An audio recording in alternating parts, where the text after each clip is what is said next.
Li Bakurê Kurdistanê ji meha tevagê ve li ser hinek parêzgeha û navçeyan qedeğeya derketina dervê tê meşandin.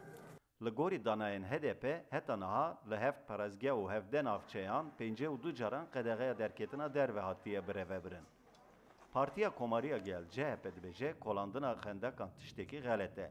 Lêbelê gava ku hikûmet otoriteya giştî pêktîne divê ji sinorên hukukî bi dur nekeve. Tabii ki bölgede hendekler sorunu başlı başına bir sorundur. Helbet li herêmê kêşeya xendekan kêşeyeke mezin e. Divê ew xendek tavilê bêne girtin û gelê herêmê vegere jiyana xwe ya asayî. Her wiha hikûmet jî xendekan dike mane û gelê herêmê dixebin tecrîdê. Ji ber vê yekê divê bê şert û bê merc ew xendekana bêne rakirin. Divê hikûmet jî têkoşîna li dijî terorê di nav sînorên hikûkî de bimeşîne. Hikûmet nikare 5,000 mirovî dibin tecrîdê de. Ango dibin rêvebiriyeke awarte de bigire. Li ti derên dinyayê tiştekî wiha jî nîne. Değiştirmesi ve terörle mücadeleyi hukuk çerçevesi içerisinde yapması gerekir. Hêzên Ewlehiya Dewletê barmanca girtina xendekan operasyonan li dar dixin û di navbera wan û tevgera ciwanên şoreşgerên Welatparêz Anko YDG'ye da pevçûn derdikevin. Di van pevçûnan da digel gelek sivîlan bi dihan kesan jiyana xwe ji dest dan. Her wiha gelek mal û kargehan zirarên madî dîtin û bi 10,000 kes jî neçar manku warên xwe terk bikin.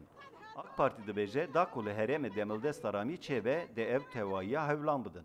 Umuda me ew e ew însanê wê derê hemû û yê PKK bin û yê sivîl bin. Hemû zirar tune be hemû werin ewanê PKK teslîm bin ji vî şêhanê derbas bibin ya başiya be. Belê eger ew mimkûn nîne bira zirar neyê ser sivîl e.